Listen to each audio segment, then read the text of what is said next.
Good morning, LinkedIn family. It's time for another Coffee with Bob, and I'm very, very pleased and excited to be introducing you to a new connection, Lisa Jameson. Lisa, aside from being director of Legal Shield, a business that she has going, is also doing some wonderful work to help combat and end human trafficking. I've always said that one connection can change a life.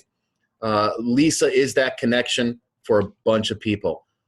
So if you're not connected with her, you need to connect with her. You need to engage with her. You definitely need to follow her because it is a big issue. Lisa, thank you for joining me. I really appreciate it.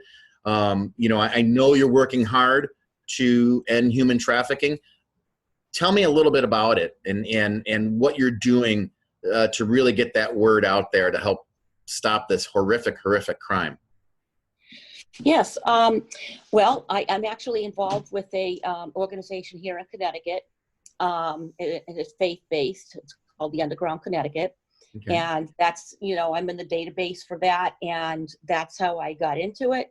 And I've also been taking an awful lot of trainings through Shared Hope and Love 146, which are two major organizations that are out there working for years on ending human trafficking. And I've also, done a talk, at a network group for 10 minutes, and people very interested, and people didn't really understand that this was really happening. Mm-hmm. I'd like to stop it everywhere in the world. But the major thing is people don't realize that human trafficking is happening all over the U.S. So many people have got the thought that it's all abroad. But it is not. It is just as bad here as it is abroad.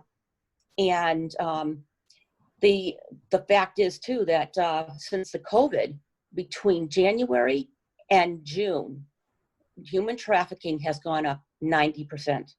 Wow.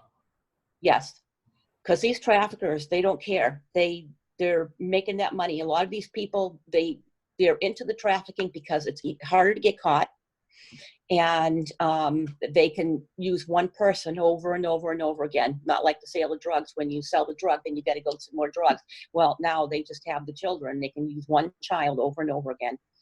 And it's absolutely horrible what they're doing to these children. It's more than just getting raped night after night after night. It's also more. It's a lot more than that. These children are tortured. And they're just horrible. Is this something that's really prevalent among boys as well as girls, or mostly girls or boys? Where is it like exploding? Okay. Well, boys are being trafficked too. Really? That is also very big. Yes. Yes, more girls are being trafficked than boys. And the average age of children being trafficked is between the ages of 12 and 15. That's the most popular one. But what also upsets me is the fact that children are still being arrested for prostitution in 25 states in the U.S., which is awful. And the pimps always walk away. And it's so unfair. And so this it just bothers me so much, because how can anybody think a child would want to be a prostitute? Right. There's no such thing as a child prostitute. These girls and boys are victims. And over the past couple of years, the police and the medical profession have been being trained on this, because they have to know, and less people would get arrested. Kids that are, being trafficked. There's so much dynamics going on around the whole entire thing. It really is. Wow. So yeah. How can we in the LinkedIn community, right? What can we do to help? I mean, what are some of the things that we can do? I think that a lot of what we can do is to talk about it, tell people about it, realize that it's happening, find out what to look for. And also, we have to listen to our children. We really do. We have to talk to our children, and we have to listen, not talk at them, but talk to them. You know, you don't have to be their buddy or anything like that, but Mhm. at least, have a very good, sound relationship with your child, and start talking to them about it when they're like 8 or 9 years old. And yes, that is young, but when you talk to them about it, you usually will just say, hey, how was your day? You know, stuff like that. Anything happen that, you want to talk about? Because most kids, they think they can't talk to their parents, if something happens, because a lot of it happens at home. Right. Kids are afraid because they were, probably, what's the word I'm looking for?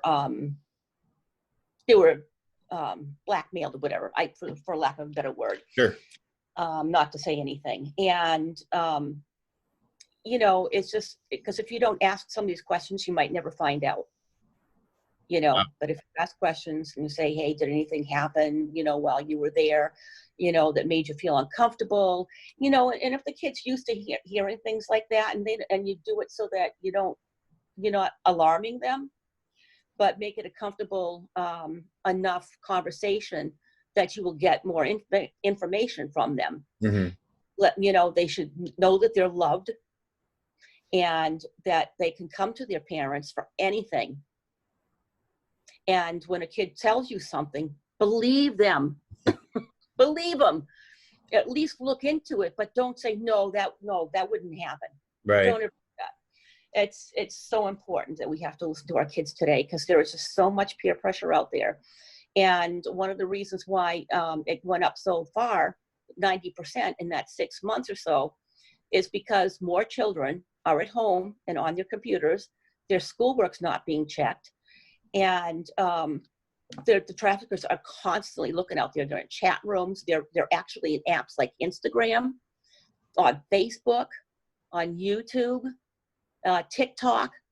They're out there in all these apps and more, just looking for children. And they look for conversations where, oh, I'm alone, or I'm feeling bad, or my parents are mad at me, or I'm mad at my parents. Anything that's negative, anything. And they grab on that. They grab onto that, and they will talk to them and groom them. Wow. And then they'll lure them out. And they make it look like the child can only depend on them and no one else. Wow. That is just so frightening, and what you're doing is just simply amazing. If you're not connected, if you're not following, if you're not engaged with Lisa, you need to today. You need to pitch in. This is something that impacts everyone here, and I think it's our duty to help out with this and support as much as possible. Look in the comments below for some links that I'm going to ask Lisa to provide. Make sure you connect with her again. This is truly one connection that is changing many, many lives, especially young lives. Lisa, thank you so much for joining me and helping to raise the awareness. We're going to do a LinkedIn Live event in the near future, where we're going to bring on some of Lisa's network to talk about child trafficking and how we can stop it and how we can come together as a community to make this better. So make sure you watch out for that. That'll be coming very soon. Lisa, thank you again. I really appreciate your time, and have a great day. All right. Thank you so much. Thank you. Bye-bye. Okay.